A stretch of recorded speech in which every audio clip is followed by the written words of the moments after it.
Salve meu amigo e minha amiga! Nesse vídeo a gente vai falar sobre o conceito substancial de Constituição, formulado pelo jurista alemão Konrad Hesse. Pegue papel e caneta, encha a xícara de café sem açúcar e venha comigo.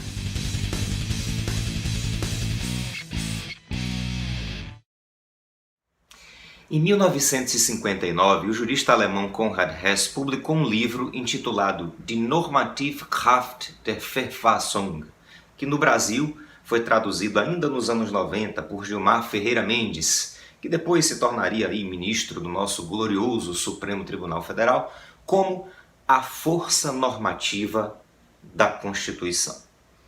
Meus amigos, antes de começar a desenvolver a sua própria concepção de Constituição, Hesse retoma o pensamento de Lassalle, de que a gente falou em outro vídeo, do ponto de vista crítico. Em outras palavras, Hesse vai fazer uma crítica ao pensamento de Lassalle. Basicamente, Hesse vai afirmar que a gente não pode confundir descrição com prescrição. Para ele, descrição é tarefa da ciência. A ciência descreve a realidade e a sociologia é uma forma de conhecimento científico da sociedade. Se preocupa em descrever a sociedade, em dizer o que ou como a sociedade é. Entretanto, para Hesse, o erro de Lassalle foi não perceber que a função do direito não é descrever a realidade, não é dizer como as coisas são. Quando o legislador cria uma norma, ele não quer dizer que a realidade seja daquele jeito que ele está normatizando. Pelo contrário. Normalmente, quando você cria uma norma, o que você quer é exatamente mudar a sociedade. É influenciar o comportamento das pessoas, mudando a realidade e não apenas se limitando a descrever essa realidade. Então, observa Hesse, a função primordial de uma norma jurídica é emitir um comando, é dar uma ordem, é fazer com que a pessoa, ou determinadas pessoas, ou todas as pessoas, adotem um determinado comportamento ao invés de outro, e não simplesmente descrever como as coisas são. No vídeo em que nós falamos da teoria de Lassalle, eu usei como exemplo o artigo 5º, inciso 1 da Constituição Brasileira. Vamos relembrá-la aqui. Todos são iguais perante a lei, sem distinção de qualquer natureza, garantindo-se aos brasileiros e aos estrangeiros residentes no país a inviolabilidade do direito à vida, à liberdade, à igualdade, à segurança e à propriedade nos termos seguintes. Inciso 1. Homens e mulheres são iguais em direitos e obrigações nos termos desta Constituição. Vejam só, meus amigos, essa norma não está descrevendo a realidade brasileira. O Constituinte de 88 sabia que existiam desigualdades entre homens e mulheres. O que ele fez ao instituir o inciso 1 do artigo 5º na Constituição foi dizer, olha, embora existam desigualdades entre homens e mulheres, essa realidade deve ser modificada. Então, a função da norma não é descrever a realidade, mas mudar a realidade. Daí que Hesse vai concluir. O erro de Lassalle foi não ter percebido que a Constituição não é um mero documento, letra morta, uma simples folha de papel, uma mera certidão de nascimento do Estado ou da sociedade. A Constituição é um conjunto de normas jurídicas. E como norma jurídica, a Constituição é de observância obrigatória. Ela deve ser obedecida e deve ser cumprida.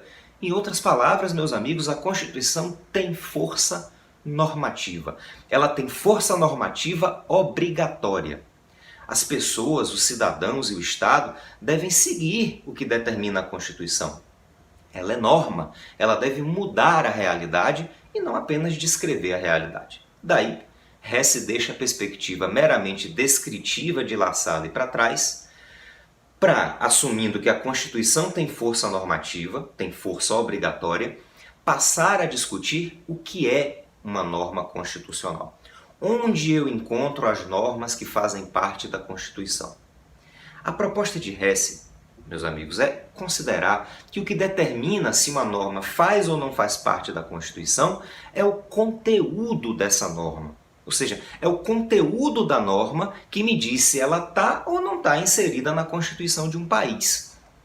Veja que quando eu falo de conteúdo, eu estou deixando de lado a forma, né? Então, o que Hess estava querendo dizer era que existem normas constitucionais dentro da Constituição formal, mas também é possível encontrar normas constitucionais fora da Constituição formal. Então, você tem que buscar as normas da Constituição no sistema jurídico como um todo, e não apenas no documento chamado Constituição. Pense aí, se você pegar um café e colocar dentro de uma garrafinha daquelas de água mineral, você pode dizer que o café virou água só porque você colocou num recipiente de água? Hess diria que não. O simples fato de estar dentro de uma garrafinha de água mineral, ou de um copo de vidro, ou até mesmo derramado no chão, ou seja, o invólucro, o recipiente, a forma, não faz com que o café deixe de ser café. Em outras palavras, meu amigo, o que define café é a sua substância, é a sua composição, seu conteúdo, e não a sua forma. É exatamente esse o raciocínio que Hess faz em relação à norma constitucional. Uma norma não é Constituição apenas por estar positivada no documento a que chamamos de Constituição. Uma norma é Constituição se tiver conteúdo de norma constitucional, independentemente de onde essa norma estiver positivada. Ela pode estar dentro da Constituição ou fora dela, em leis, decretos e demais normas infraconstitucionais. Então, se o que define uma norma como sendo parte da Constituição é seu conteúdo, qual é o conteúdo da norma constitucional? Que conteúdo é esse? Hess responde: toda e qualquer norma que disponha sobre a forma de Estado e de governo, estruturação dos órgãos de poder, modo de aquisição do poder, exercício desse poder e limites ao poder, será norma da Constituição, mesmo que não esteja positivada dentro desse documento a que chamamos de Constituição. Então, se a gente quiser trazer um exemplo do nosso sistema jurídico, a gente tem a famosa Lei de Licitações e Contratos Administrativos.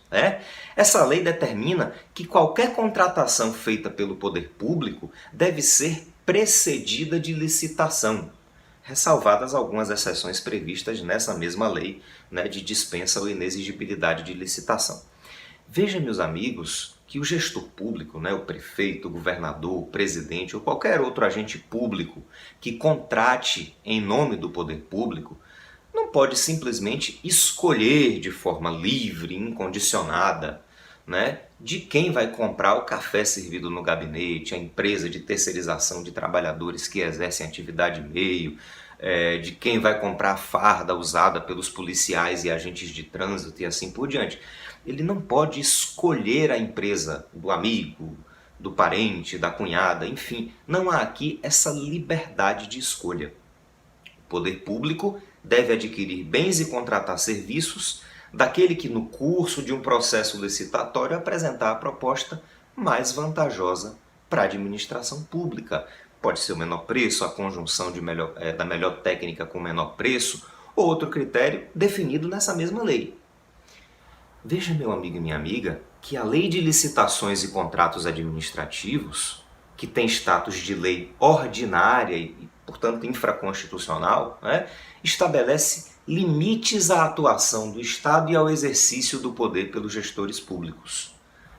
Bom, segundo o pensamento de Hess, não interessa que essa seja lei ordinária, em razão de seu conteúdo, essas normas fazem parte da Constituição.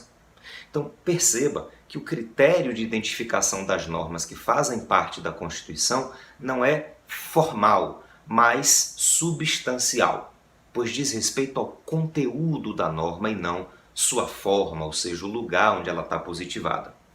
Por isso, e para encerrar, a gente pode dizer que, segundo Hess, a Constituição é o conjunto de normas vigentes numa dada sociedade que dispõem sobre a forma de Estado e de governo, a estruturação dos órgãos de poder, o modo de aquisição e exercício e limites do poder independentemente de onde estiverem positivados, ou seja, tanto dentro da Constituição quanto fora da Carta Constitucional. Bom, você já viu que essa história de conceituar a Constituição dá pano para manga. Mas não vai embora ainda não? Antes de sair, se inscreva aí no canal, deixe sua curtida no vídeo, né? Faça um comentário. Ficou alguma dúvida? Você quer sugerir algum tema para a gente? O comentário é o local ideal para você fazer isso.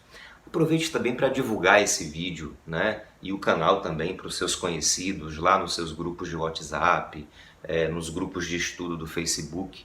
Isso é importantíssimo para a gente. Pronto, agora vai tomar mais um pouquinho de café, que a gente se vê em breve. Um forte abraço e sapere aude!